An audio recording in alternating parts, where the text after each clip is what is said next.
Morning everybody, welcome to the Tbilisi World Cup 2017 Semi-Finals recap show. It's me again, International Master Sopiko Guramishvili, here for you on Chess24. I hope you're looking forward to this recap and you've been following these semifinals because it was the most amazing and exciting semifinals I have ever witnessed. I remember the finals of World Cup where we had an amazing show of Sergei Karyakin and Peter Svidler, but it was finals. And the semifinals of these 3 days, it was super amazing, such a roller coaster and just exciting. I really can't wait to share my thoughts, my emotions and the games to you and show you what happened and what you have missed. I really hope that you're gonna enjoy this show because we are going to look at all games, all tie-break games and all classical games. This time it was super awesome, the classical games as well and the tie-breaks. And we had first game in Tbilisi World Cup, the Armageddon game.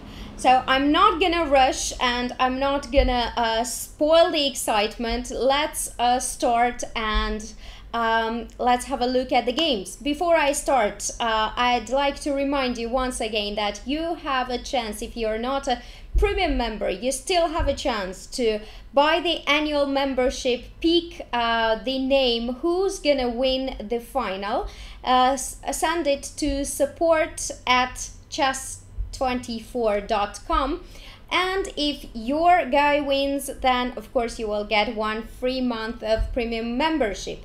If you have done so, then you might have won lots of months of premium membership, and you know it's quite good to be premium member on Chess24. Okay, I really can't wait to start the games and take a look at it, so let's get to it and let's see what happened in these 3 days. I hope that you didn't miss anything, but if you did, here I am to recap the semifinals and show you everything that happened. As you know, we had 4 guys in semifinals. That was Levon Aronian playing versus Maxime vachier-lagrave, Ding Liren playing against Wesley So. There were lots of discussions before the semifinals who would qualify to the finals and who would get these 2 very important spots in the candidates, because as you know, 2 finalists get directly to 2018 candidate tournament where there is a huge chance of playing the World Championship match. Okay, let's get started and let's see what happened in the game of Wesley So against Ding Liren. It was a super exciting match. The classical games were just full of chess motives, maneuvers and lots of things that we can learn from. I was amazed when I was following the games and everybody on social media was discussing what was happening, how many mistakes were done in the games, what opportunities were missed. So okay, let's get started and let's see the first game of Wesley So and Ding Liren. Wesley So was playing with white pieces and Ding was with black. So this is the position.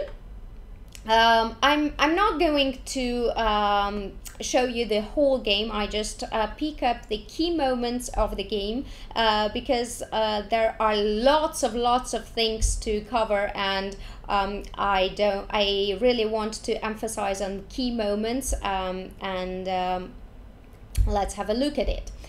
Before I start analyzing this position, make sure that if you have any questions, ask in the chat because I'm able to read your comments, and be sure that you send me the feedback, and also yeah, any questions are welcome, so feel free to ask anything and I'll try to answer it. If you see any line and if you want me to analyze it live, it's no problem as well.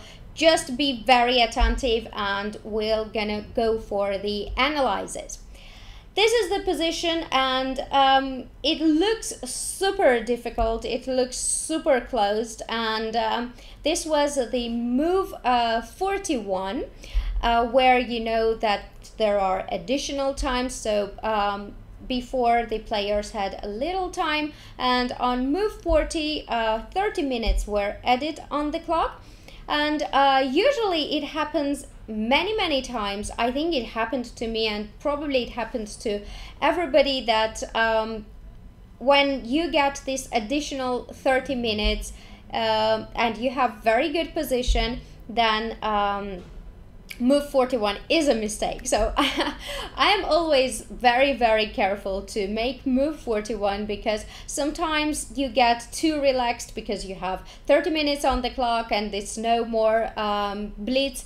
Sometimes you think that, yeah, I'll just make the move 41 and then I will think. So lots of factors on move 40 and 41, and lots of games where move 41 was a huge mistake. And this game is not an exception, because on move 41, Wesley So missed a brilliant chance to win this game.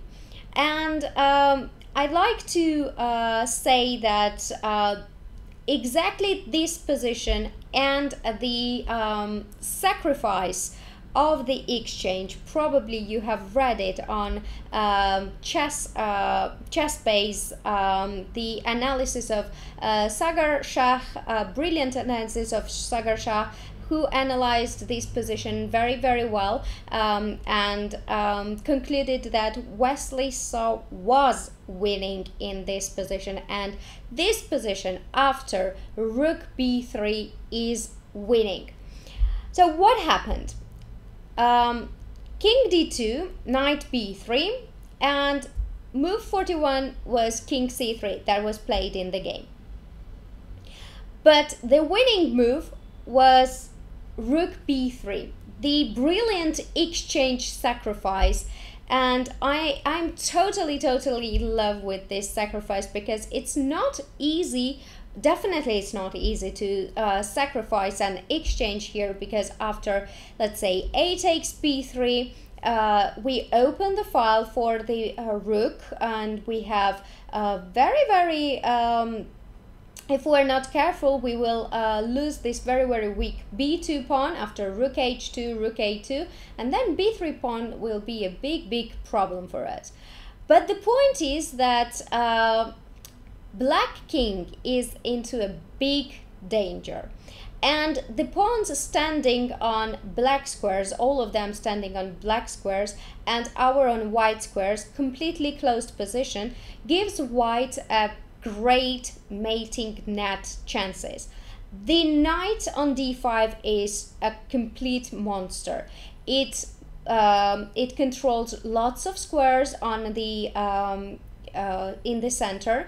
It of course keeps an eye on the f6 pawn, and most importantly it can jump to a very nasty c6 square and create a mating net.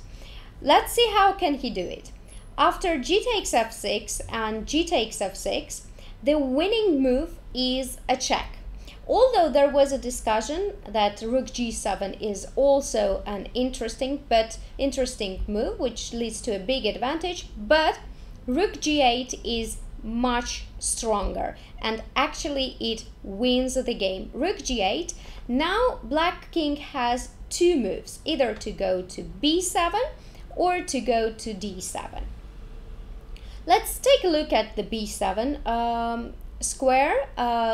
King b7, rook g7, a very important move, because first of all, what I mentioned before, that there should be a mating net. Let's say knight goes to b4 with the idea of knight c6 and rook b8. It would not work. For example, even rook a8 can be played, and after rook a8, king a8, this position is pretty difficult for white to do something, because there is this pawn still alive on c7. But instead of rook a8, also it's possible on knight b4 to go first check, for example, king c3, and play something like, let's say, rook f2. And on knight c6, we always have rook a8. So this is not the mating net we are looking for. Let's get back to king b7, and the main thing that after rook g8 and king b7 white achieved is that after king g7, the king, after, let's say, rook h2, king c3 and rook a2, rook c7, king has to be on this file on the queen side. King cannot escape to d8 and e8, so the check was very important to get the king on the queen side. King b8, let's say, and rook c6. It looks very strange that white can play so so easily, and white cannot. White is playing so easily, and white is not afraid of giving this b2 pawn, rook a b2, rook b6, and king c8. Let me win is saying that Wesley doesn't usually risk complications. It is true, but when the position is giving you such a great possibility, then of course you have to use it. But we cannot blame Wesley for anything, because it's quite hard to go for this sacrifice, because you need to calculate it precisely, and you need to feel it that, yeah, my knight is a monster on d5, and anything, if anything happens, I always have this mating net if anything happens on this queen side. Okay, so after king c8, we take on d6, rook b1, because if you give a check, then king b4, king c5 is worse for black. So rook b1 with the idea of b2, rook c1 and b1, king b4 anyway, b2, knight b6, king to b8, king c7 would not help, because after king c7 there is rook d7, and we will see these motifs again in this line, king b6 and c5 mate. Beautiful one. King b6, knight b6, king b8, rook d8 check, king b7, rook d7, and once again we have the same motif. Black cannot take on b6 because of c5 mate. And after king b8, king c5, rook c1, black achieved what he wanted. He has passed pawn, and next move will be queen, but the problem is that black cannot help the king. King c6, and look at this pawn chain, beautiful one. There is no rook on the board which can give a check. Yes, there is b1 queen, but after rook b7 it's mate. If it's a little bit difficult to understand this line and understand the motives, let's get back to it once again. So the idea of rook b3, take on b3, is that we win the tempo on f6.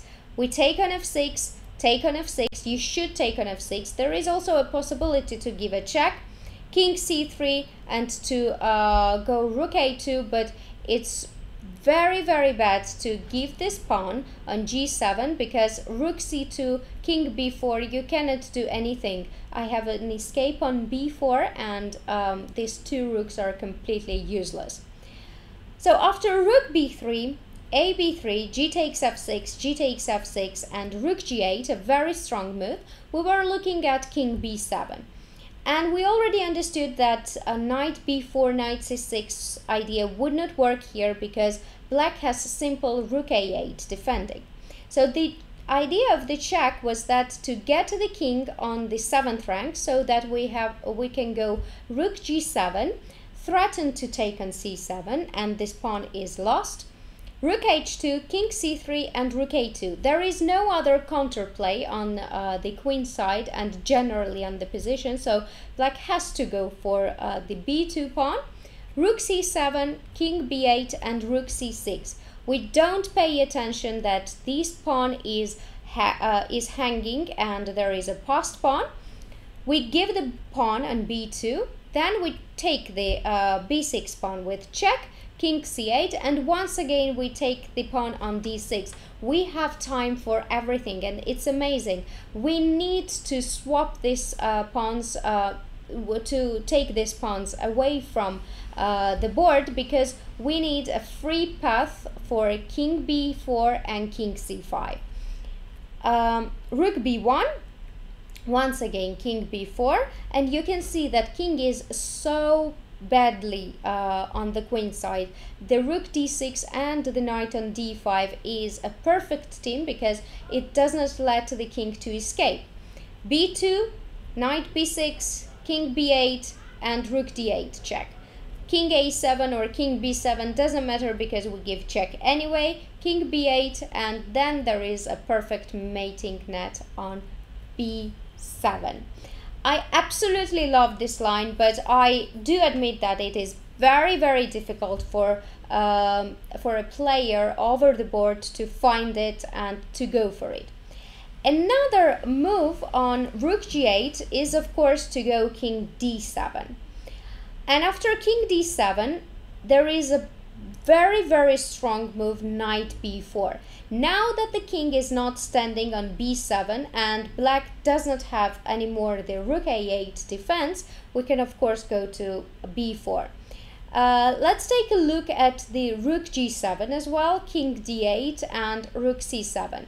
This is completely different scenario because after rook h2, king c3 and rook a2, we have completely different position. What I was telling you before is that it's important to get this king to b8 so that it does not escape anywhere on the king side. And now after rook c6, rook a b8, rook d6, king would not go to c8 of course, but king e8. I would give you the f6 pawn as well, rook e6 and king f7. Even if you take it with check, king g7, king is out of danger. And yes, white took a lot of pawns, but black still has this very important b3 pawn. And it means that white has to go for a draw here, because after rook g6 and king f7, there is no break in the center, no king sneaking into the black's rank because of rook b1, b2 and b1.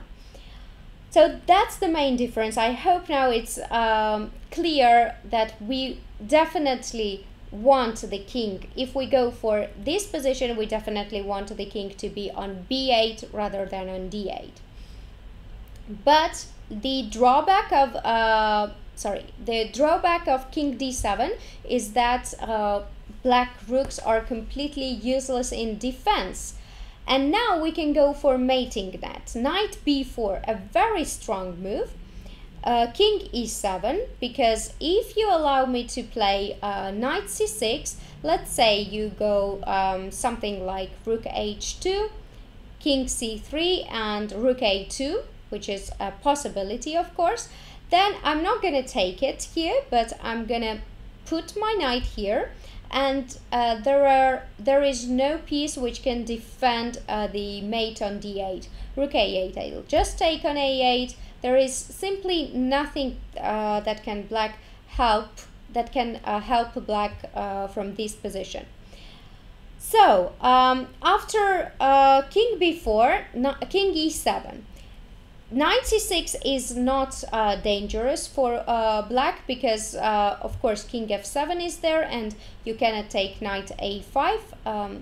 Knight a5, because this rook on g8 is hanging as well. So after king e7, rook c8 is a strong move. We once again want to take this c7 pawn, and after rook h2, king c3 and rook a2. Rook does not have anywhere else to go because rook a7 now runs into knight c6, king d7 and knight a7, and our rook on c8 is defended, so it's a completely different scenario from the one we saw before. King c3. If you go, let's say, something like rook a1, then knight d5, rook c7 is not good because king d8, rook c6, and black is in time to bother white king because now the knight is not on d5 but on b4, which blocks the king. So after rook c1 there is king b3 but rook b1, and lots of checks will start on b file. So after rook a1, it's important to give a check first to free the b4 square for the king. King f7, rook c7, king e8, knight b6. Now things like king g8 or king f8 wouldn't be that great because first of all we can take the f6 pawn with a tempo, and this pawn on b3 is still hanging, so it's not the same situation for black. Rook c7, king e8, knight b6, rook c1, king b3, rook b1 and knight a4 looks completely winning for white because white is in time not to give this pawn on b2 but defend it, and then b6, b7, b8, black cannot do anything. After king c3, black is trying to give back the exchange but gets a rook endgame. And after rook a2, knight a2, king d7 is important intermediate move because after b takes a2 there is rook c7, king d8 and rook a7, and this looks perfectly great for white because we will take this a2 pawn, then we will get back to the weakened pawns on b6, d6, f6, and we have just extra pawn. This is completely winning endgame for white. Knight a2, king d7, and here a very strong move which was mentioned on in chess-based analysis as well. Rook c7 is winning on the spot, and it's a bit difficult to understand why this sacrifice is necessary. What would happen if I just go rook a8, b takes a2 and rook a2? Also, of course, engines would evaluate this game very good for white, but it's still difficult to break the queen side or the center, and it's a rook endgame. So if you don't have this c pawn, then it's very easy to win the game. But after if you keep this pawn for black, then it's not so easy for white. You still need a lot of maneuvers and it's not clear it's winning or not. Rook c7, a very strong move because after king c7 we are again exchanged down, and even we don't have rooks on the board, but it doesn't matter because the strong pawn which was getting the position all together is gone, and now black would have lots of pawn islands and lots of pawn weaknesses. King c7, knight b4, back to the d5 square, and we can see how the exchange and the rook, which is stronger piece than the knight, is useless in this position because everything is closed. We have perfect square on d5, the pawns are weak, and we have extra pawn also on the queen side. Rook h6, knight d5, king b7. Now it turns out that all pieces are doing their job, defending the b6 and the f6 pawns, which means that rook cannot be active, king cannot be active, and black has to go in passive defense and wait what white will do. White of course takes the pawn on b3, king a7, king c3, king b7. And now the idea is not to stand on one spot, but to break through on the queen side. b4, king a7, and c5. And after c5, this is winning for white, because now you cannot stand king b7 forever. After c6, king a7, and king c4, now black is in Zugzwang. There is no king b7. You don't want to give up the b6 pawn or f6 pawn. If you give up the f6 pawn, let's say you play rook h2, then after knight f6, I will have another passed pawn. Rook c2 would not help, because I anyway want to go king d5, get this d6 pawn, e5 pawn, and this is hopeless for black. So c5, b takes c5, b takes c5, d takes c5, and king c4. And now the most important piece in the endgame, the king, comes into the game, and this game is winning for white. Black cannot do anything.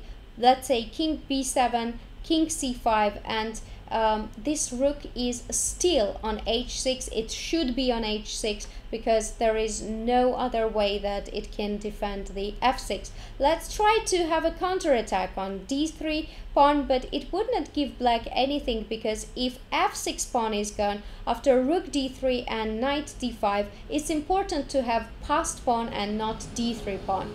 And black cannot catch both passed pawns on b5 and f5 as well. All right. So this was the brilliant sacrifice that Wesley missed, and it's easy to miss, but if he played that, that would be, I don't know, the game of the year. And after rook b3, a, b, g takes f6, g takes f6, pay attention that rook g8 is very important check. If king d7, then black does not have king b7, rook a8 defense. So white can go knight b4, jump to c6, and create a mating net. But if king goes to b7 rather than d7, then we go for the c7 pawn.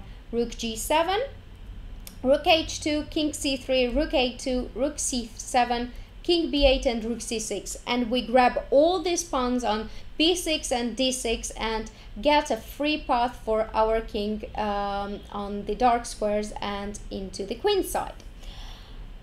Instead of rook b3, king c3 was played, and after king c3, of course, Ding Liren right away went back with his knight on d4, and I'm sure that if king d2 would happen, knight b3 would not be anymore the case, but knight f3 is there, so king d2 is very bad move. But after knight d4, maybe this is what Wesley missed, because knight d4 gives the f6 pawn, g takes f6, and funnily enough, black does not go knight e2, king d2, and knight g1, because after f takes g7, rook g3, and f6, once again it's white who is winning, and black cannot stop f7, f8, promoting the queen. So after knight d4, g takes f6, probably Wesley missed the very strong rook h2 move, and black has mating. Actually, black has mating idea now. After rook h2, first I want to cover that after gf would be premature, because after rook g2 there is no more rook h2. Rook h1 is not that great, because now we can go to d2 and not on b4. So after g takes f6, rook h2, a very strong move, with the idea, if you take on g7, then I have a check on c2, king b4, and c5. And if you don't take the pawn, it's mate, so you have to take the pawn, and after knight c6, it's mate anyway. So this is brilliant motif and idea from Ding Liren to save this game with rook h2, with a huge threat to go to c2, king b4, and c5. knight b6 was played. Wesley saw that he was in danger to get mated, so right away he got rid of this pawn on c7. So now rook c2 wouldn't be that dangerous, because after king b4 there is no c5. He took on g7, and of course now black has a perpetual check after rook c2, king b4, rook b2, king c3, rook c2. The game was ended in a draw. Exciting, super exciting game. I fell completely in love with these mating net motifs. First mating net we saw in rook b3 sacrifice, and the second mating net was for white, not for black, with knight d4, g takes f6, and rook h2. A very, very strong move. Once again, we will cover what would happen on, not on knight b6, but f takes g7, rook c2, king b4, and c5. Beautiful, absolutely amazing. G takes c6 and knight c6 mate. This was the very, very exciting first game of the semifinals, and everybody was talking about it. There were many articles written about this game. Even there was a video of Sagar Shah once again on ChessBase. $1 million question: was Wesley So winning or not after rook b3? And there were lots of articles on Chess24 once again covering this game, and everybody was talking about the sacrifice, the brilliant sacrifice that could happen in the first game of semi-finals. I'd like to take a look at the matches of Wesley So and Ding Liren first, and then go to the match of Aronian against MVL. So this was the first game. Let's take a look at the second game, and this was the second game. Wesley was playing with black pieces, and Ding was with white pieces. And in this position, when I watched the interview of Wesley, he said that he was a little bit surprised with the opening, with the move order, and he was surprised that he himself is using this line with white pieces. He played in St. Louis, and he was very amazed of Ding Liren's idea that in this position he found a brilliant knight e1, a very strong novelty. Usually they play c takes d5, knight takes d5, knight takes d5, and bishop d5, but Ding Liren played here knight e1, and Wesley took a long thought here what to play next. And after his game, he even recommended the players who are playing this line with white to play move knight e1, because it is a very strong idea. Of course, the idea is that we open the bishop up, so there is no d takes c5, d takes c4, and next white wants to take on d5 and not allow c takes d5, knight takes d5, knight takes d5, and bishop d5. In the game c takes d4, queen d4, bishop c5, queen f4 was played, and lots of things happened in this game. But once again, I only want to emphasize on the key moments of the game, and this was the position they got after 35 moves, and here it was white's move, and it's super awesome. First, let's try to play this one. After knight d7, knight c5 was played, and Wesley did not take knight c5, but instead went knight b6, giving a brilliant chance to Ding Liren to create once again what's mating net. You wouldn't imagine, it's not easy to imagine in this position that there would be mating net, because king seems to be quite free and there should not be any problem on the 8th rank. But the mating net is that after rook h8, we want to go rook d8 and e5, and then of course rook e8 would be a beautiful mate.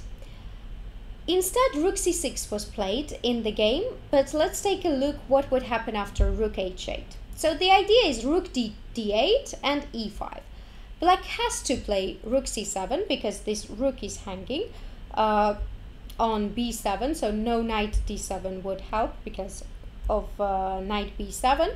So after rook h8, rook c7, there is once again a very strong move. Don't pay attention what's hanging. If you see the mate, go for the mate. Rook d8, rook c5 and e5. We got what we wanted. We have the mating net and the king is in huge trouble. I want to take a look that you could not escape with the king, let's say with king f6 or something, because e5, king f5 and king f3 would be mate once again. Once again, there is no piece that can defend the king side. h5 can be played, of course, h3 and g5 to have the free square on g6, but after g4, take, and king g6, there is rook dg8 mate. So king could not escape. No moves like e5 would help, because after fe5 there is again same situation. We want rook e8 mate, and this knight is super strong because it controls the e6 square. So after rook dd8, rook c5, e5 and f5. This is the only way to escape from mate. Now black has free square on f7, rook b8, a very important move, because we go, if we play rook h7, after king d8 we would be without piece.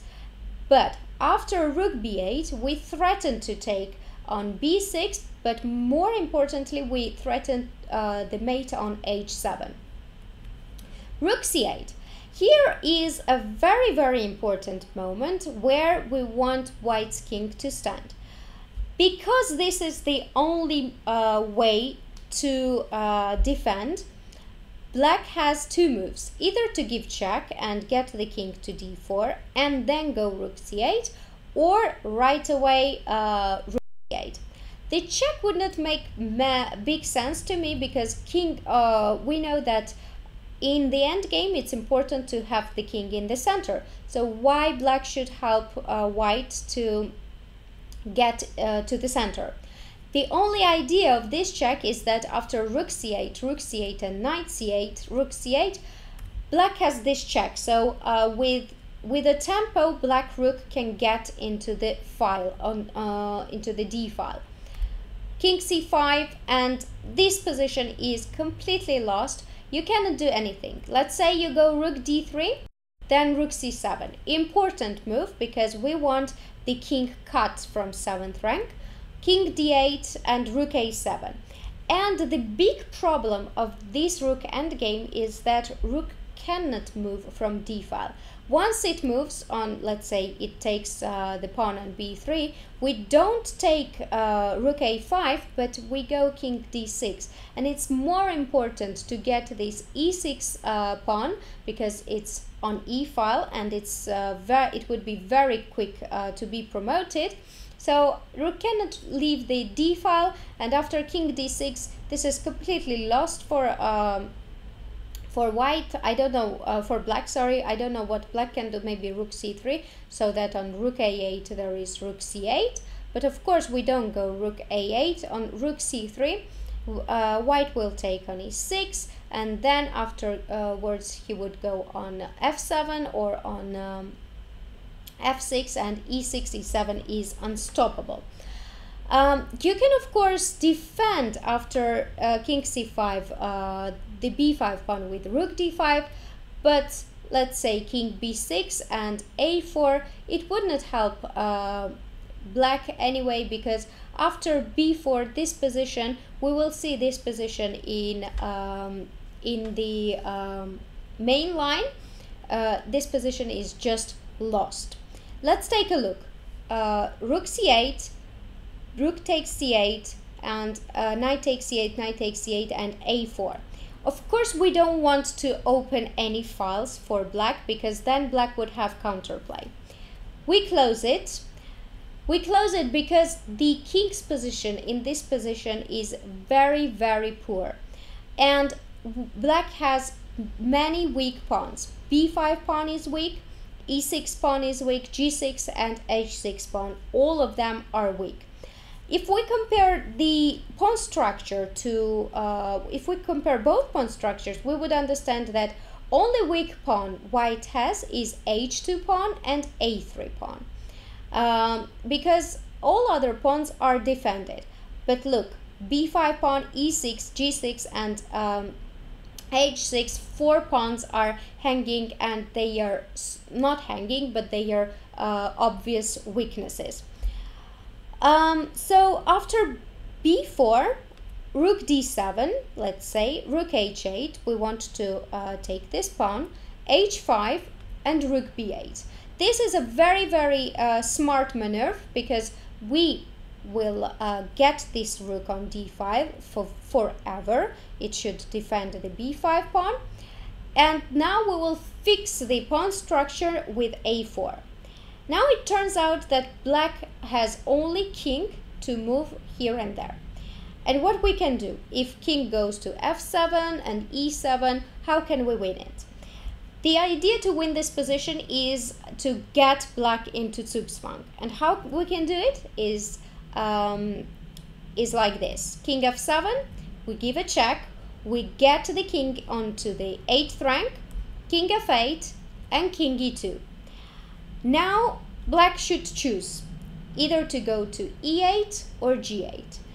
The king is perfect on f8 because it controls e7 and g7 squares, both squares, which are important to cover, because if king goes to e8, then after rook g7, black loses the g6 pawn. But if king goes to g8, then after rook e7, black loses this e6 pawn. And black is not in time to get any counterplay. It's important to play here, for example, after h4, king f7, rook b7, king f8, king e2, because if we played something like king f2, then we would lose control on d3, d2 and d1 squares. So now black would have counterplay with rook d3, and it would he would get this a3 pawn and would have the passed pawn. So king on e2 is perfect because it controls all squares, on all important squares. And here black is in Zugzwang, and we already seen how he's losing the pawn.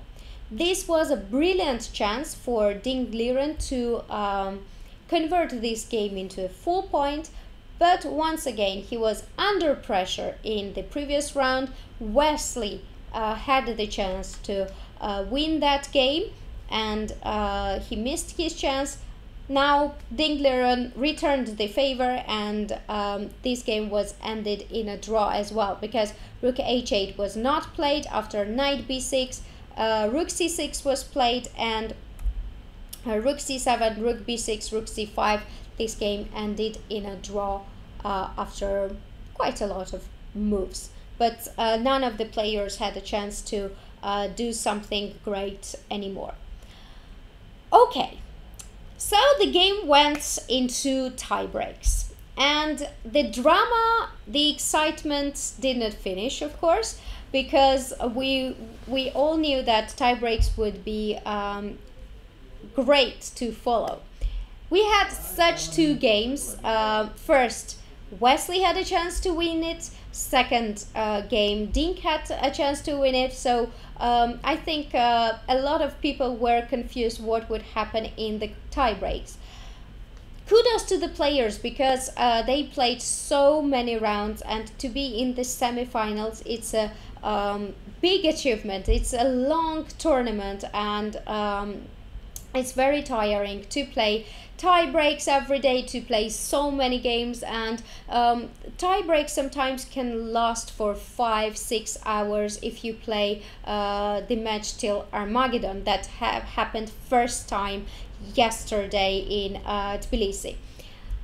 The second game was also full of excitement, because somehow once again something went wrong for Wesley, and he got this position with white pieces, and this position is completely winning.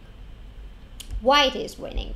What's wrong with it? First of all, black has an extra pawn, and this extra pawn is c2 pawn, a passed pawn, and it's defended from many times.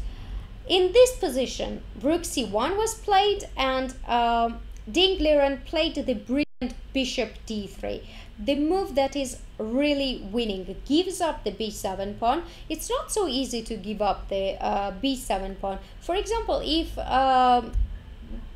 Ding played something else like rook c3 or something, then it would be completely different, because knight b5, a b5 would happen, and rook b5, this is not dangerous for white anymore.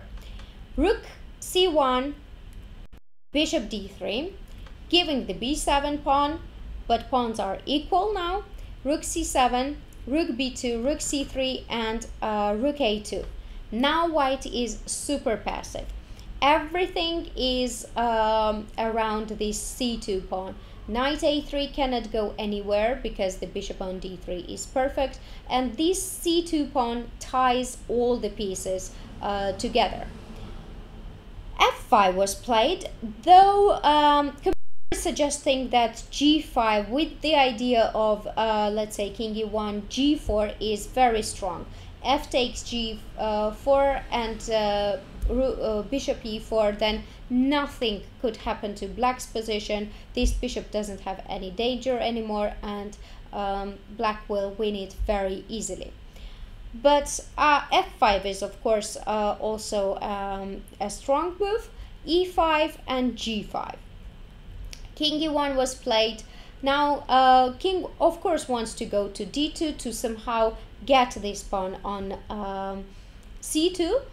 f4, very strong, because after king d2 this bishop has a path to go, and bishop f5 was played, but instead of bishop f5, f takes g3, h takes g3, and h5 was the easiest in my point of view. Kings, if the main idea to of this maneuver of king e1 and king d2 is of course to get the grab the c2 pawn, but it doesn't work because h5 was very important.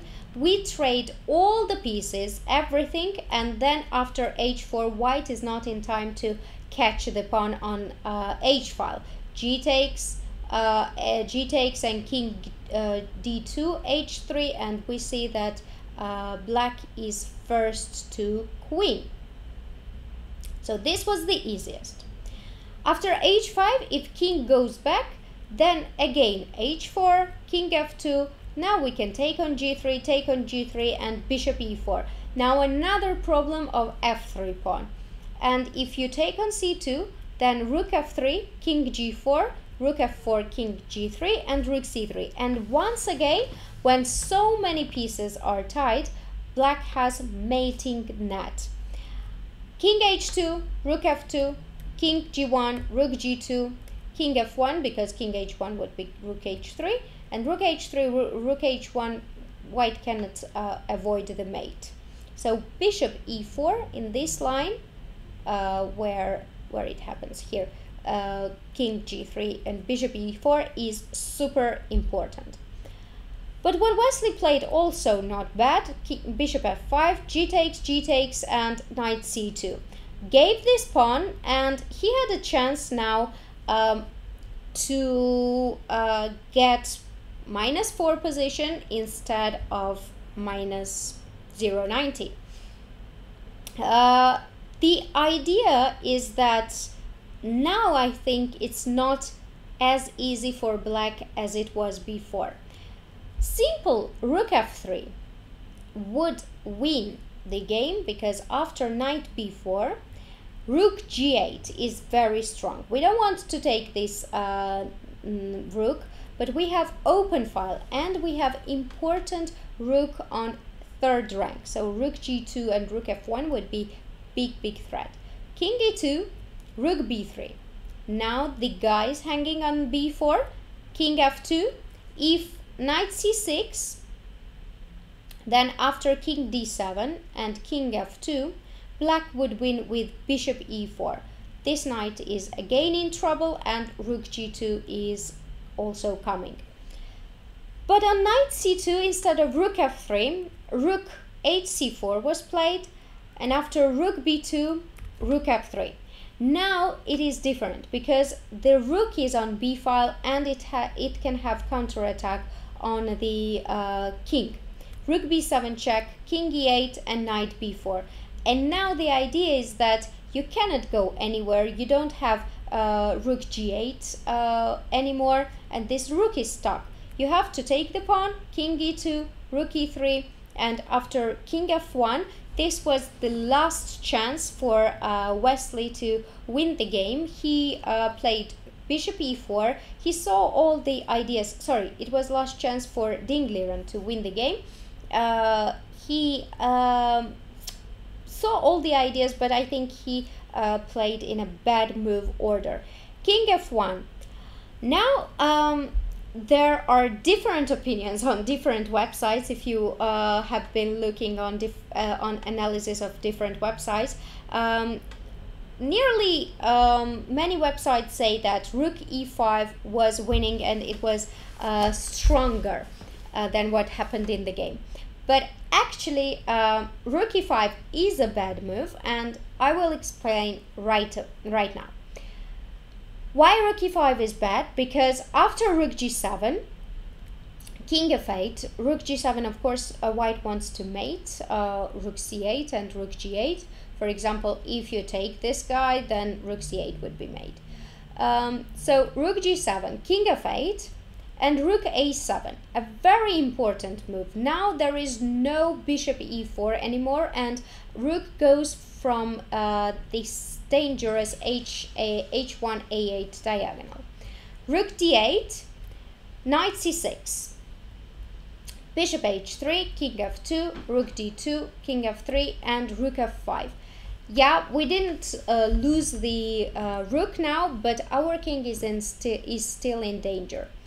Knight e5, a very strong move, controlling the d3 square and threatening mate. Bishop g2, king g4, h5, king h4. And here, black goes bishop b7, a very beautiful move, controlling the c8 square, and there is no rook b7 because of mate on h2, so white has to play h3, rook b2. Now black protects the b7, bishop, knight d7, and king g7. Surprisingly here, king e7 would be bad because of knight b6, and there is no rook f7 to go back. For example, rook c7 is a big threat. If, let's say, on rook g7, knight b6, then after rook f7, all is great. But on king e7 and knight b6, rook c7 and rook b7 is a huge threat.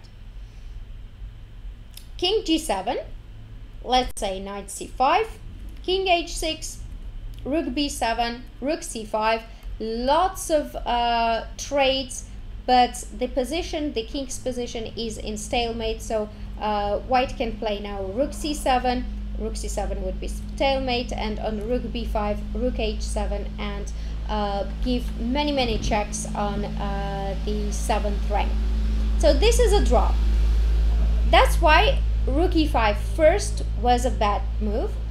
It was important to play rook d8, but of course we cannot we cannot ask anything from the players at this moment, because it was a huge stake was there, and a lot of nerves. You need nerves like iron to go through the tie breaks, because you know that if you get in the final, it's, of course, winning the World Cup is great, but already getting in final is awesome, because you guarantee the spot into candidates, which is the most important event for chess players, except Magnus Carlsen, who is not playing, to play the match against world champion.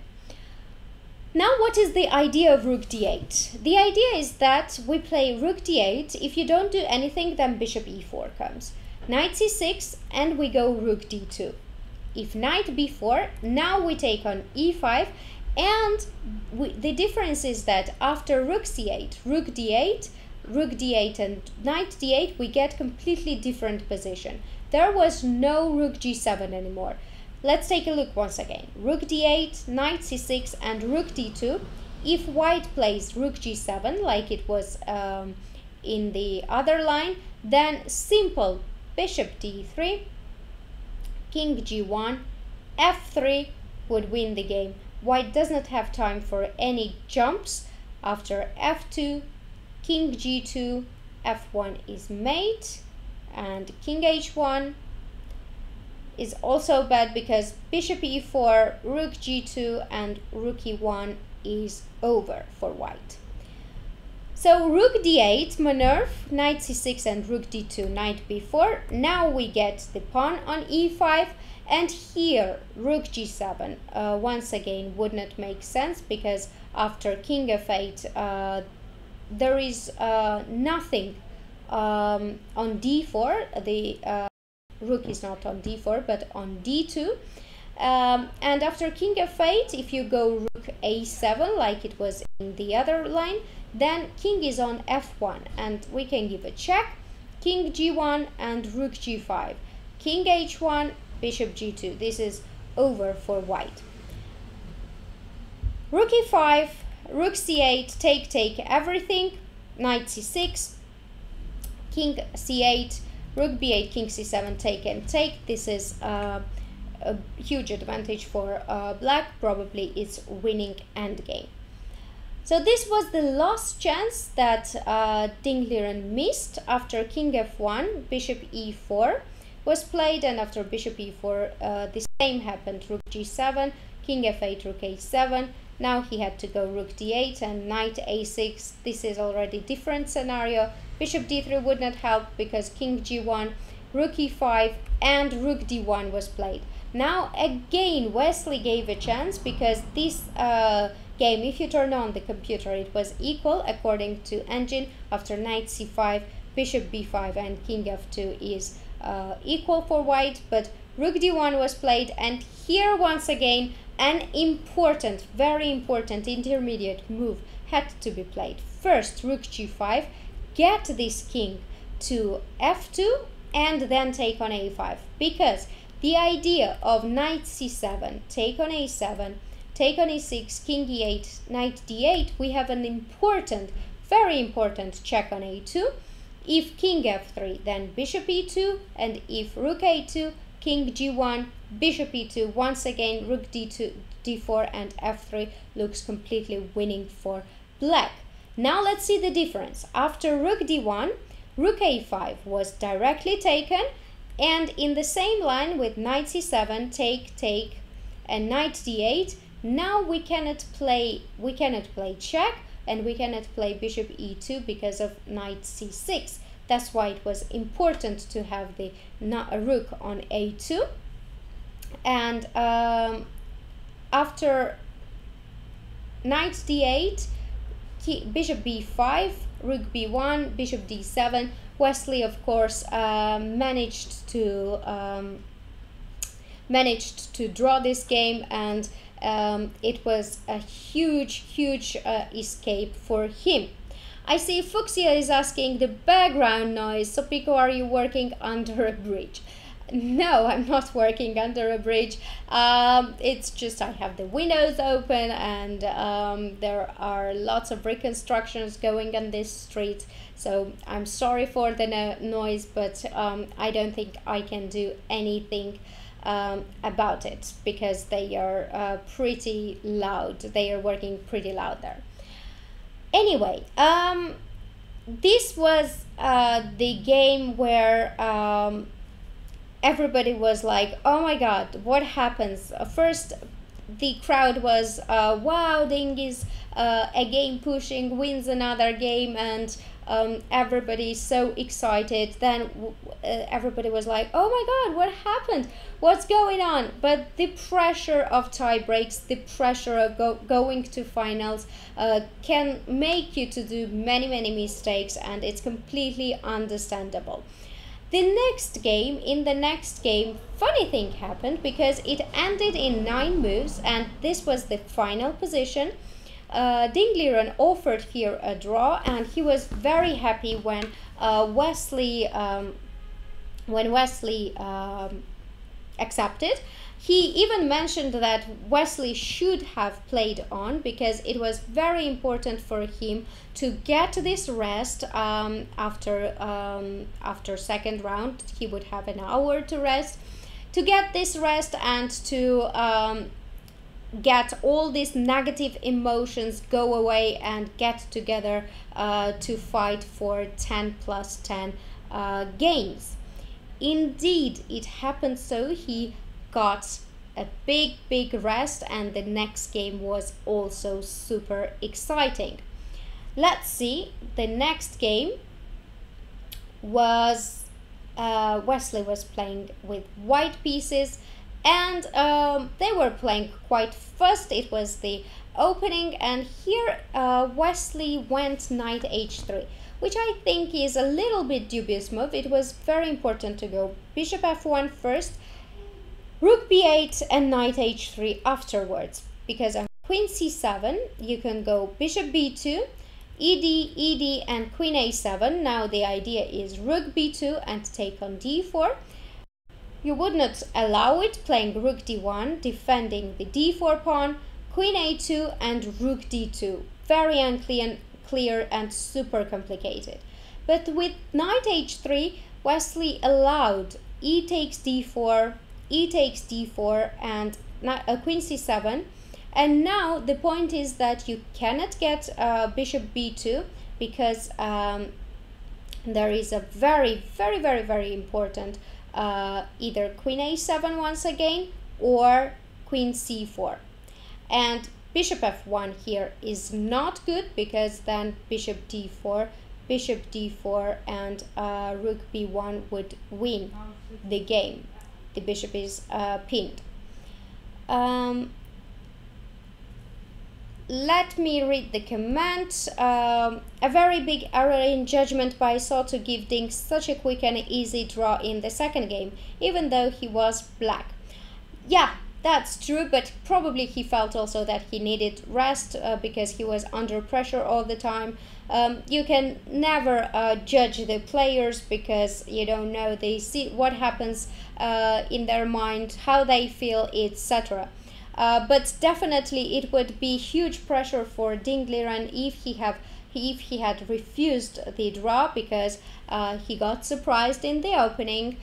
He did not like that he still had the emotions from last game, and he offered a draw. And when the draw offer is going down, then it's more psychological pressure on you, because you understand that your opponent wants to win and will do everything to put a pressure on you. Okay, so queen c7 was played, and after queen d2, rook b8, the crucial moment probably here was that knight f4 was played, queen c4, bishop d5, take, and this position already is worse for white, even though after rook b2 and rook c8, white has an extra pawn, but his king is very weak, and the d4 pawn is super weak as well. So after rook b3, h5, bishop b2, king h7, and h3, I have to give kudos to Ding Liren, who just did not pay attention to anything, played simple h5, king h7 moves, because he understands that white is in huge pressure. Queen e4, and the last blunder, although the position is already very bad, came here. Queen d3 was played, and after queen e1, queen f1, and queen d2, now white is in huge trouble. Every piece is pinned, and you cannot go anywhere. The bishop here is absolutely necessary. It's the d4 pawn is in danger. The rook on c file is perfect as well. Queen f2 was played, only move to defend the d4 pawn, queen d1, queen f1, and bishop d4. Bishop d4, queen d4, king h1, queen d5, and once again king h2 is bad because of this rook, and rook f3, but then white is pinned.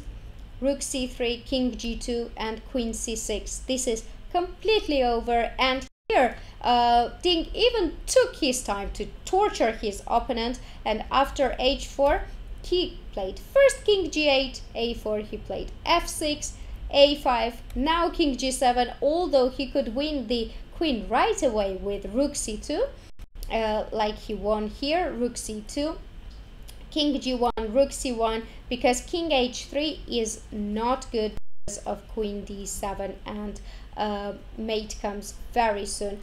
But he allowed his opponent to play the pawn move to a6, telling him that, yeah, you don't have the move, so I'm gonna play just king g8 and then f6 and king g7. Although I have to mention that if after h4 he played king g7, that maybe would give slight, not even, because queen a1 is not there because of queen f3. So anything he could play, but he went for this slow maneuver, and after he won the pawn, and even easier for him because now the pawn was on a6 and he won it with a tempo. And he won this game very easily, so make sure you remember this queen versus rook, because it's very important. Both matches were won into queen versus rook endgame. Okay, now let's see the final position of the Ding Liren Wesley Sauce game. He was not able to put any pressure on Ding with black pieces. This game was drawn, even though white had big advantage in the middle game, but this game was drawn, so Ding guaranteed his place in candidates, and he is in history because he is the first Chinese player who is in the candidates and who will play the candidates in 2018. Well done, Ding Liren. He won the Grand Prix this year, Grand Prix series, one of the series this year, and he played perfectly. He's playing perfectly so far. He guaranteed his place in the candidates, so let's see how he will do in the finals. Now let's get to the most exciting match of the semifinals. I don't think this match which we saw now was less exciting, but the match between Levon Aronian and vachier-lagrave was gone to Armageddon. And the first time Armageddon happened in Tbilisi World Cup, it was amazing to follow. It was a complete roller coaster. You would not understand who was winning, who was losing, or who was making mistakes. They had seconds, they were playing very fast. It was exciting, super exciting to watch it, and I completely loved it. I hope that you did not miss it to watch it live, because it was really a great joy. As a chess player, as a chess lover, I am grateful to the players because they gave us the most exciting semi-finals of the World Cup. Okay, let's start with the first game of Levon Aronian and Maxime vachier-lagrave. This was a position which was discussed on social media very much, and here in some position, I will show you the position very fast. It was the game of Schulman against Svidler in 2011, and the discussion between none other than the Chess24 star Lawrence Trent and Chess24 star Peter Svidler. They had this discussion on Twitter that Lawrence was saying that he doesn't believe in Aronian's preparation because till this moment Aronian played very fast, and he thinks that Black is doing perfectly fine. While Peter said that he knows that Aronian is bluffing occasionally, but he thinks that this is the preparation because his time on the clock is saying something. You cannot go to this position so fast. In the end, it turned out that Peter admitted his mistake, and he was like, yes, I admit my mistake, I was wrong, yes, I was wrong, he said, and you were right, he told to Lawrence Trent, after which Lawrence decided to frame the tweet and hang it over his bed. I'm really interested if he's gonna do that. Okay. So, the position here after rook fd1, vachier-lagrave here played bishop f8. Of course, it's possible to take on e4, rook e4, but white would win a pawn in a forced way after rook d8, bishop f8, and rook a8. Now the point is that you cannot go something like rook a4 because after rook b6, the pawn is lost. A-B, rook a4, this is good for white. If you defend it with rook e7, then rook a1. a5, rook b1. Now b pawn is in danger, rook e6 has to be played, rook b8, and a4. Now it's important to take this b6 pawn with a bit not natural for me, with rook 8 b6. And why it is so? Because after rook 1 b6, black has a very important tempo to win, rook e1, and it's not only tempo, but it gets our king away from the center, and after king h2, a3, rook a6, king g7, and rook c8 has to be played because you cannot go something like rook a8 because of bishop d6, rook c8, rook e2, and once again he wins the tempo. f2 pawn is hanging, and you don't want to have king on g3. The difference is that if you take with the 8th rook, then after rook e2 and rook c1, a3, let's say, king f1. So now king comes to the center, rook d2, king e1, rook d5, rook a6. Still super difficult to win this position, but of course white has much better chances to win than black drawing this one. So after rook fd8, bishop f8 was played, and very quickly rook bc1 was followed. Rook d4 was the game of Schulman versus Svidler, e6, and queen b3 was played. Queen b3, rook b3, bishop c5, rook a4, and a5. If black this position, then he's not in trouble anymore, he's not worse, and black has nothing to worry, and the game was ended in a draw very soon. But improvement on this game is that after queen e6, white can go double the rooks on d file, and after a file trade the rooks. Rook d8, queen e4, rook e4, and rook b8. The same motive. Now we want rook d8, so rook b4 is not possible because rook d8, and on king g6 we just take on b6. Instead, rook bc1 was played in the game, and after queen e4, now it's not the same situation, because if you go queen e4, rook e4, and rook c8, there is king g7. And rook is on d1, not on b1, so if rook a2, a8, then a5, and bishop c5 is next. But if you play something like rook d7 with the idea of rook c7, still not scary for black, because after a5 and rook c7, black has rook f4, and black is very comfortable. Bishop c5 coming, f2 pawn is weak. Queen e4, queen c3 was played, and after queen b4, queen a1, and bishop c5, the game was ended very soon in a draw, although a5 was more interesting try for black here, but bishop c5 was played, take, and queen b2, king h1, he gave up this pawn, and soon it ended into a draw. The next game was, let's see, the next classical game. It was this position, which one was played in tie breaks as well. And again, very new idea came into this game. After e takes d4 and knight d5, black took, Aronian was playing with black pieces, black took knight d5.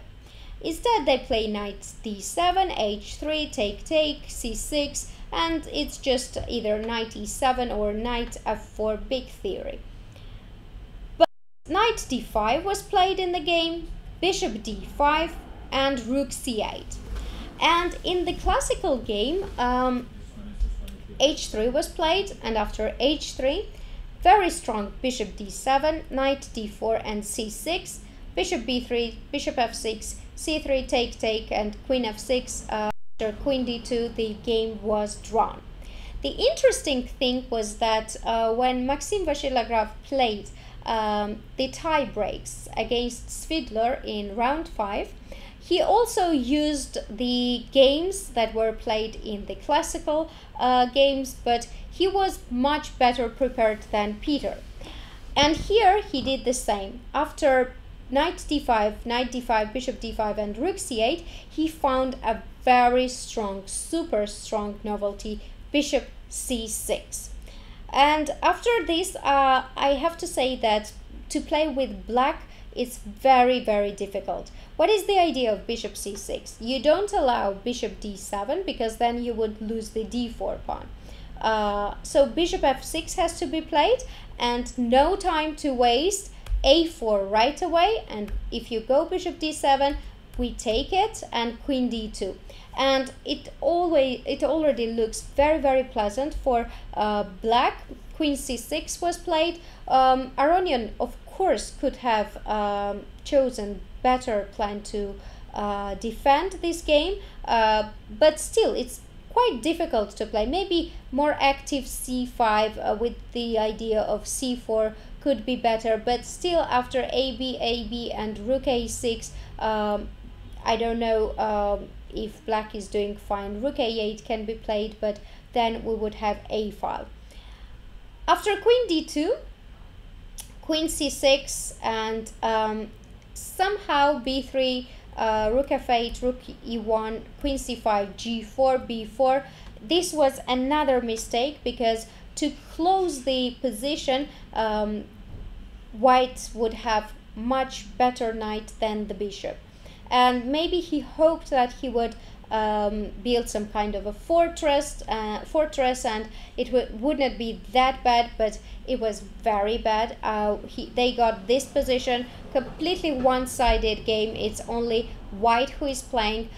He could go d5 here, but after e5, it is so pleasant for black. Queen b6, queen e1, and c5. And here white has very easy plan to get his queen to g3 and maybe to h3, knight to d2, rook f2, and king marches to a2, and then you can do anything on king side with f5. Instead, after queen a7, this was the game, and after queen a7, queen e1, c5, queen g3, this plan which I mentioned before was happened in the game. Queen d7, queen h3, and queen c6. He was allowed to play f5, rook a7, knight d2. He got the knight on c4 as well, perfect piece. And after bishop e5, rook e1, queen d8, rook ef2, these moves don't need too much commands. It's just strengthening your position on the king side, improving your position slowly.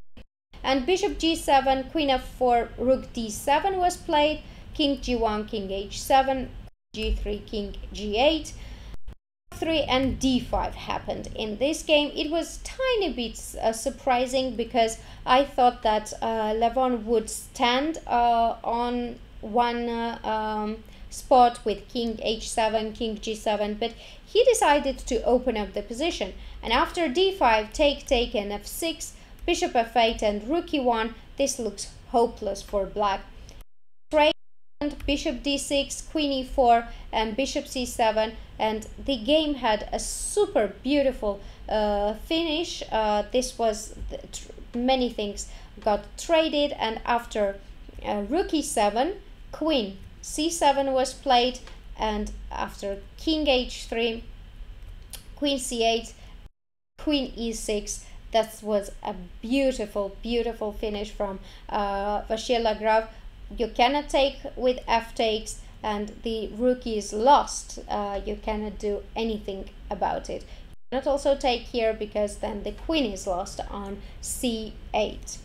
That was a great, amazing game from vachier-lagrave. So he was leading 1 point in the match, and another 25-minute game was coming on social media. Many people were saying that Levon shows weak nerves again in the tie breaks. They were praising Maxime lots of times. Nearly everybody thought that if you have advantage in 25-minute blitz games, to have the 1 point advantage, then the match is more or less over.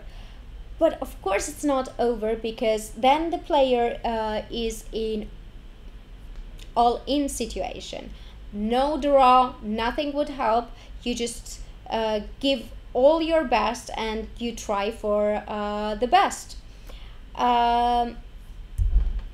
Let's see another game, another exciting game which happened here in this position. I was a bit surprised because Maxime, leading with 1 point with black pieces, played the Grunwald defense, where he gave white all what he wanted. He wanted complicated position, he wanted tactical position where your opponent has many chances to do the mistake. And I can say that Anish did the same when he was playing in tie breaks. He was leading in 25-minute game with 1 point, and next game he was playing with black pieces. He played the Najdorf, and when he lost it, I was like, why on earth would you play Najdorf when you have advantage of 1 point in the match? And yeah, it's very difficult to say, because maybe one prepares one thing.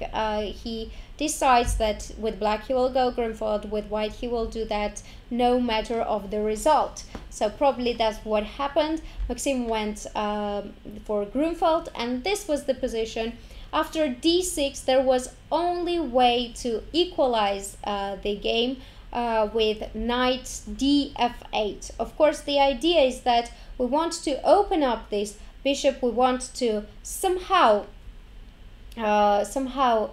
develop, and on queen h6, king g8 and d7 there are super complicated lines coming. Bishop d7, rook d7, knight d7, and queen g6. Obviously, king f8 would be bad because of queen f7 now.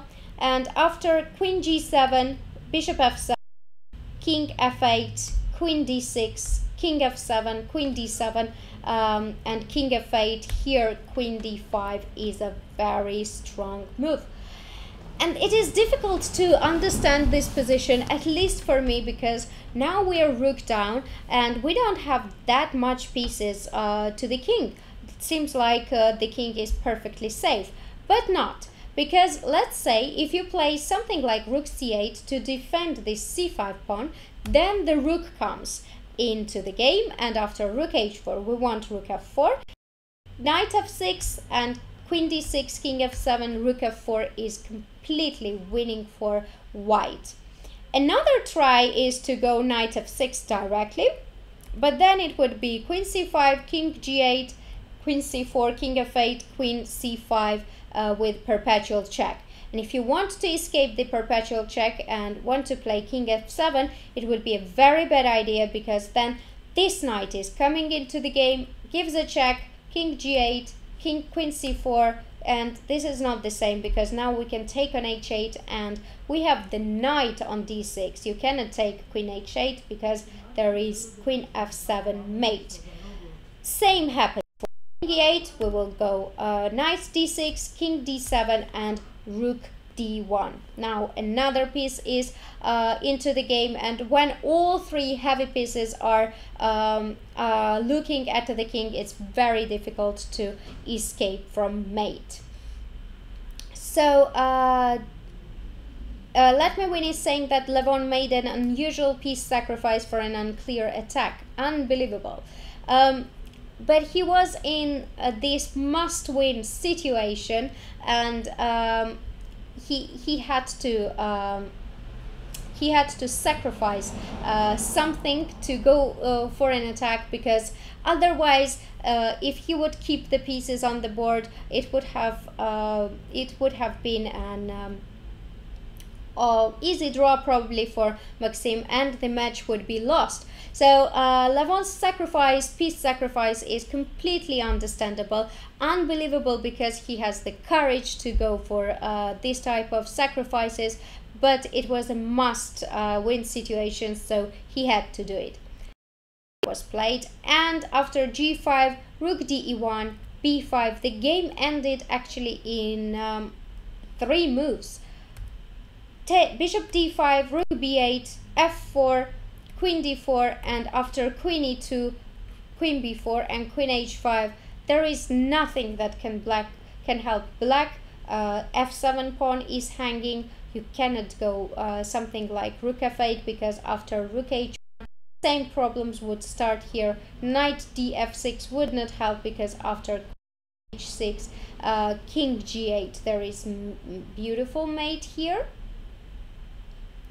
And king h8 would not help as well, because after king h8 I can simply take queen f6, king and queen g6, and mate on h7. So the match scored leveled, and it was 1-1. Everybody was shocked. Everybody was like, wow, what a match. Levon is back into the game, and because after Levon lost the first game, everybody thought that Maxim was kind of into the finals, and they didn't realize that Levon could be back.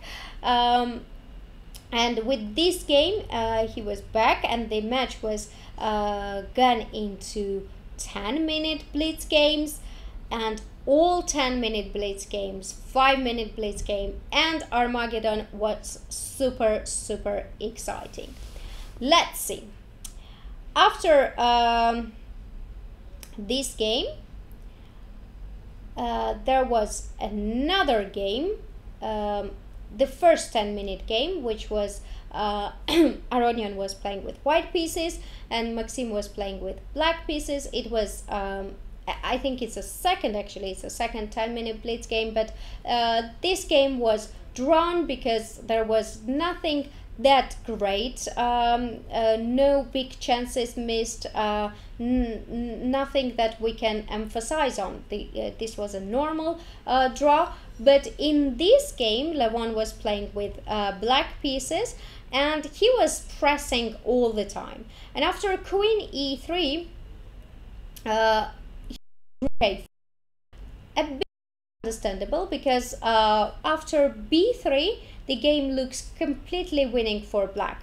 Rook a b1, just rook a3, and I don't know how do you stop rook a2 and b2, because for example, if you play after b3 rook d6, then this guy is hanging here. You cannot take it. If you want to play something like, I don't know, knight c3, then knight f4 comes, and after knight f4 there are lots of tricks on the king side. Knight d5 would not help because knight d5, rook ed5 and rook a5 is pressing all the weaknesses, and black definitely has much better position because of the passed pawn and much active pieces.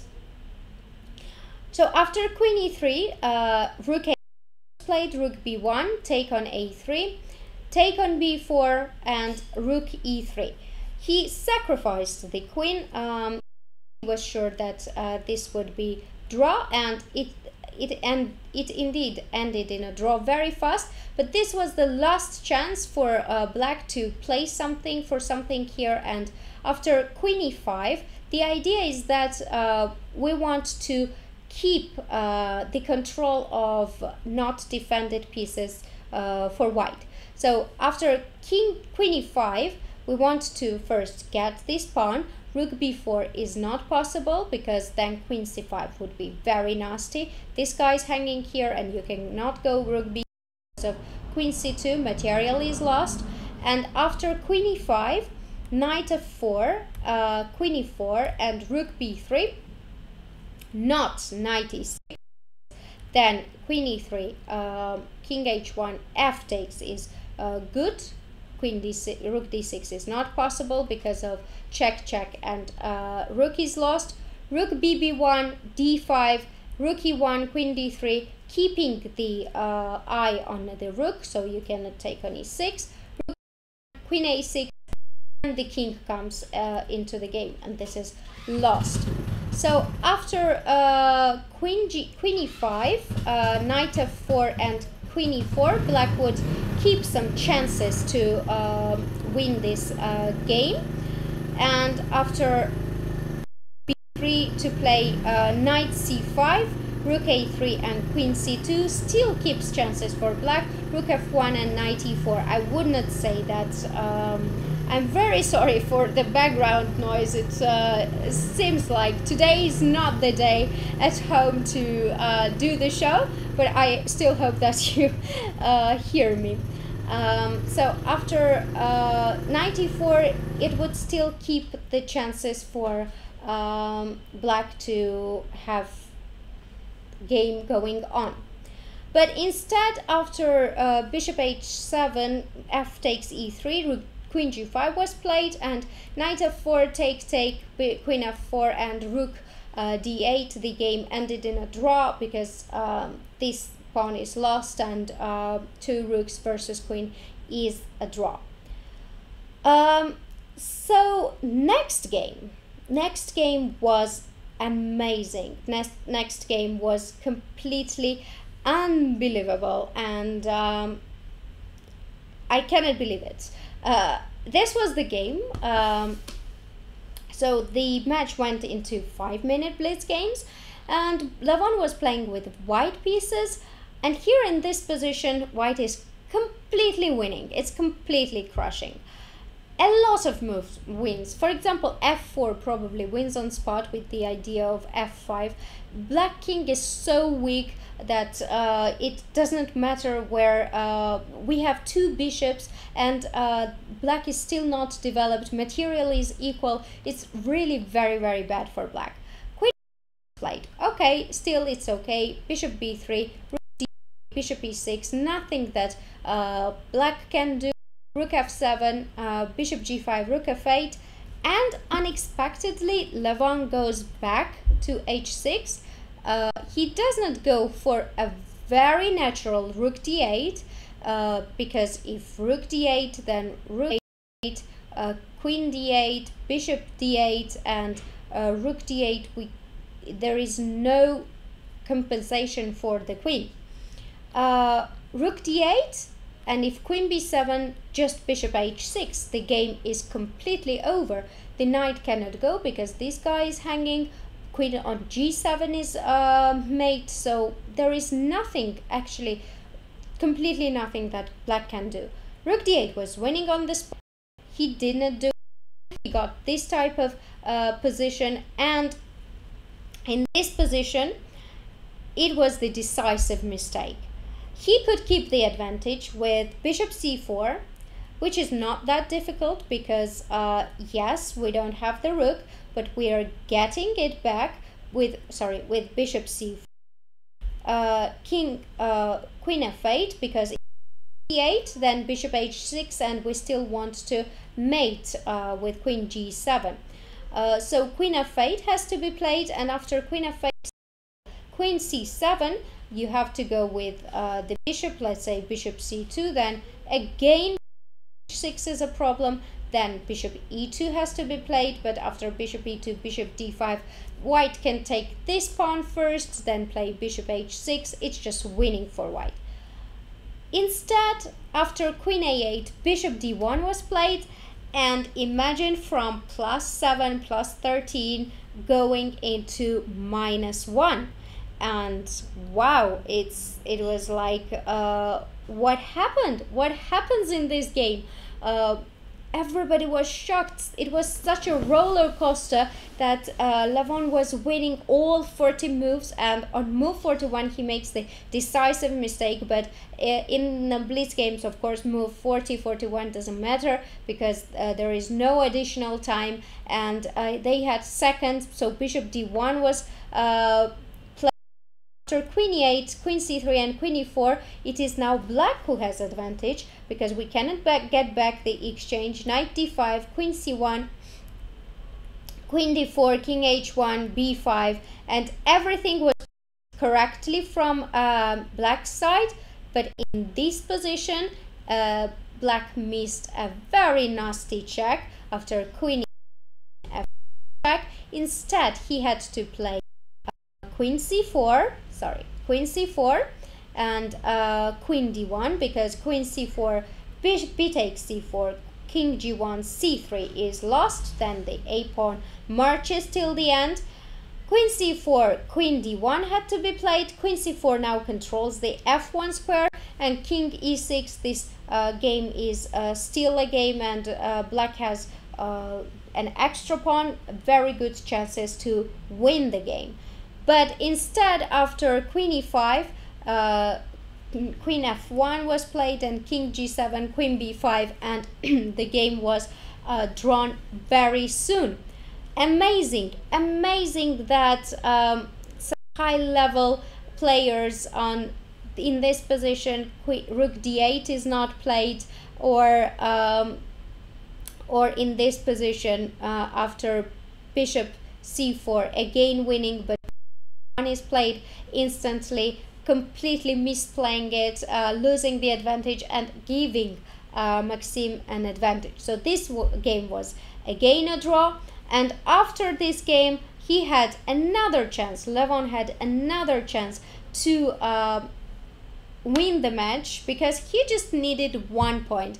The game was draw all the time, and he just needed 1 point to win the match, but he again did not use it. He, after queen b5, he took on b5 instead of taking on c2, and it was very logical to take on c2 because we of course have passed d pawn after queen c2. Doesn't matter if he can get the h5 pawn, because after d3 and knight f6 gf, maybe this is what Levon missed, because here d2 is not the move. It's queen d7, and it's very difficult to win this game because queen g4, queen h3 checks start, so it's very difficult. But I'd like to ask my viewers, what do you think about this position when rook f1, what move could win the game at this moment? It's not an easy move, but if you see the idea, then it would be very, very easy to have the move in mind. So I like to give you a minute or two to think about this position and to realize what's happening, not to be afraid that the king on g8 is open. It is black's move. How would you continue, and what move would you play? Of course, we had much more interesting moments where I could give you this exercise, but then it would take a long time, and I thought that this is a very nice short idea to test my viewers once again, and to see if they were following me and listening carefully. So I'll be having an eye on chat, and I will be reading the comments. I'm expecting some ideas, moves from you guys, and if you won't be able to solve it, then I'll give you a hint, and if you won't be able to solve it, then I'll show you the move. Play responsibly. Yay! Applause for you, because queen e2 is the move, but not with the idea of getting the pawn on e4. Easy Rider is saying that d2 looks normal. D2 looks normal, but after queen d7, the pawn is controlled, and it's very pity for black that this guy is hanging on c8. The idea is that after queen d7 we cannot play move like queen c1 or something, because then even g3 or queen g4 would be okay for white. But the move queen e2 is a great move because we want to take on f1 and give mate. So g3 had to be played. If not g3 and you play something like, I don't know, queen f5 or any other queen move, then it would be mate on first rank. You see the power of the d3 pawn? It's totally amazing. So after rook f1, queen e2, g3, queen f1, king f1, rook c1, and king g2, the game is still lost because after d2 there are no good checks for white pieces now. If let's say queen e8, then 7, and next move is d1, promoting the pawn into a queen, completely winning for black. This was the chance that Levon missed in this game, and after queen b5 was played, rook b5, h4, and king f1, rook c2. This is still advantage, but it's not easy for white to. It's not easy for white for black to convert it into a full point. So the game ended in a draw again. And for the first time, we were about to get the Armageddon.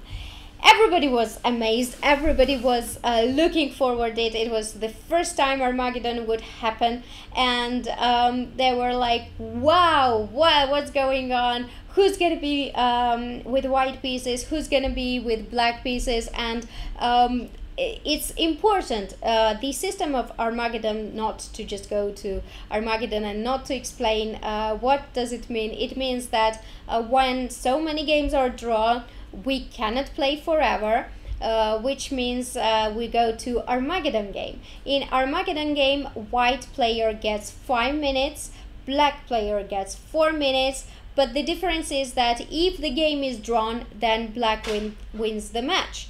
If not, of course, then if it's the results, then either white or black would win. And it's important the decision of the player who chooses to play either with black pieces or white pieces, because if you choose the white, then you show your opponent that, yeah, I'm gonna beat you and I'm going all in.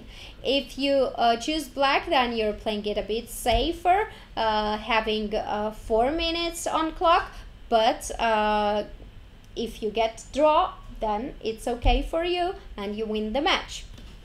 So what happened? They had a little bit of rest, and then the arbiter came. He tossed the coin, and he asked players to choose the sides. And this car is just a bad car today because it spoils my show. I hope it goes, and hopefully you will hear me better. I'm sorry for that, but of course when you're living in the center of Tbilisi, you don't have ideal situation and conditions to have the live show. Anyway, the car was very bad, so I'm gonna ask Georgian government to ban such cars, or it was motorcycle, I don't even know. Anyway, the thing was that arbiter tossed the coin, players chose the side, so Maxim vachier-lagrave won this tossing coin thing, and he was to choose the color. He chose the black color, which meant that Maxim would be playing with black pieces, having 4 minutes on the clock, and if the game was drawn, then the position would be good for, then the situation would be good for him and he would win the match.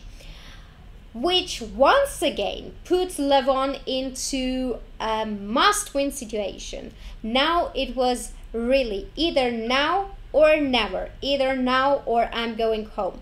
I had so many good advantages, I had so many good games, I had so much pressure, I have to use it. So I think this motivated Levon, because he was, after the first loss, he was pressing in every game. He had chance in every game to get something either out of opening or in the middle game, big advantage. We saw an amazing roller coaster game where he was winning. He had plus 16, plus 20 on the board, but then he misplayed it so much that he even got worse position, not even worse, but lost position.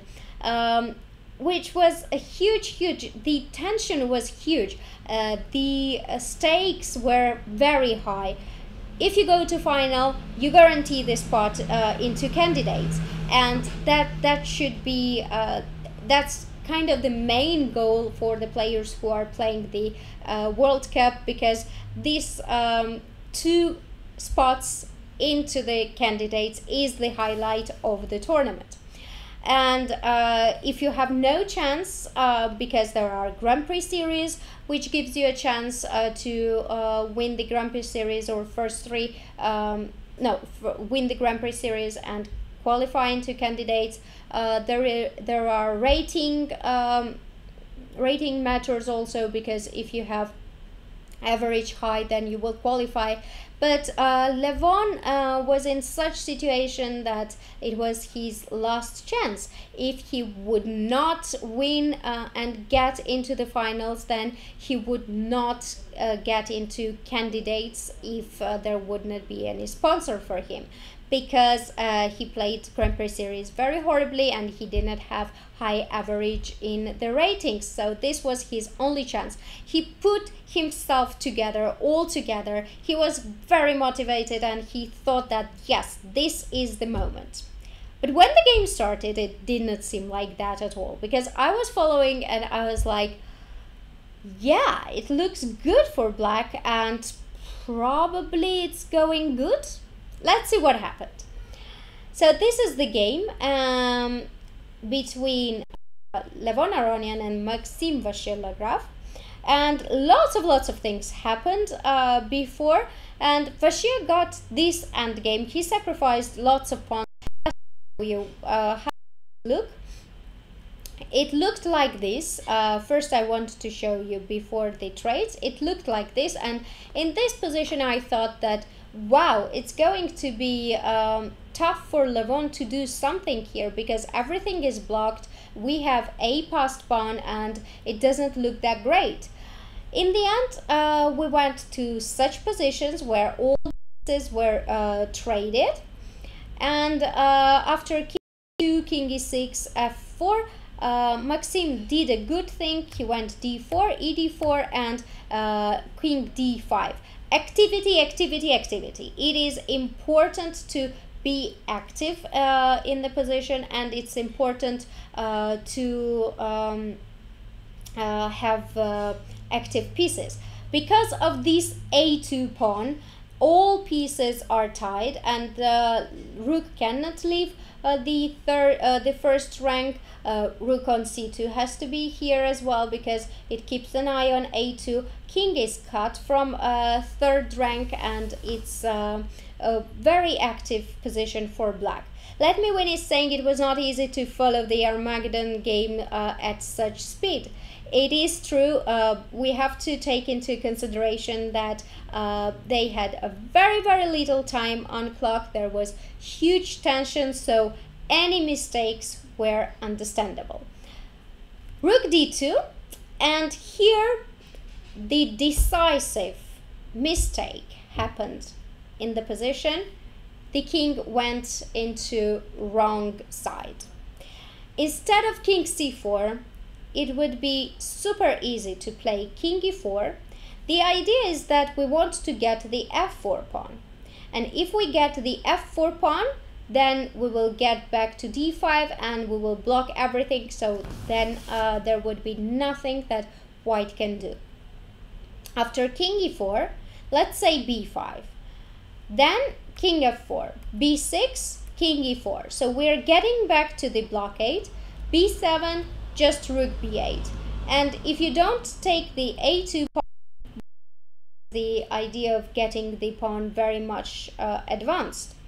So let's say rook a2, rook a2, and rook a4, rook b2, king f1, h5. This position looks like complete draw because there is no movement, there is nothing. If you play, let's say, rook a7, then I can even take it, take the e pawn as well, and the 2 on 2, we all know that it's draw. So after king e4, there is no way to defend the f pawn. g3 would be met with g3, and you don't want to allow this, of course. d5, king f4, and let's say e6. Then after e6, f takes e6, f takes c6 is not great because we even have rook e3 check, or we can simply go king e5, e7, and king e6. And if you go, let's say, queen, rook e8, and rook a2, we know is draw. But still, it was easier to get after e takes e5, d takes e5. We can give a check, and on king on f2, we can take this guy here. After e6 and f takes e6, there is another way to play with d6, but still, then we would keep the e6 pawn, and it was better to go after d5, away king e5 and d7. And after rook d8, rook a2, and rook d7, this is completely drawn position. It's 3 against 3, and white has no chance to win it. Of course, draw would be perfect for Maxim. That's why king e4 was necessary to play in this position, and I don't see any other move. I think that d5 is the best try, 4 and e6 the best try, f takes e6, f takes e6, and here in this position maybe you can even go king f5, e7, king f6, and on e8 then black would take this pawn with the check. And if you play b5 here, then king e7, b6, nothing would help because I can just stand, and once the pawn goes to b7 I can play rook b8. That's how the game could have ended, and it could have been drawn, but in c4 was played, and after king c4, d5, king b4, this was the wrong pawn to take. We had to take f4 pawn to have this e5 pawn in control. d6, king b3, and king f3. Rook f2, and actually Maxim got another chance of a draw, but it was already very difficult. Here in this position many things changed, and here in this position Maxim played rook a8. It was second, so we cannot blame him for anything, but it was completely necessary to play rook a4 to realize that we have mating net with rook g6 and rook h4. That's why king h7 has to be played, h4, 8, and after rook g4, king f7, there is rook a8, and the game is drawn with perpetual check. If on rook a4, then rook f1,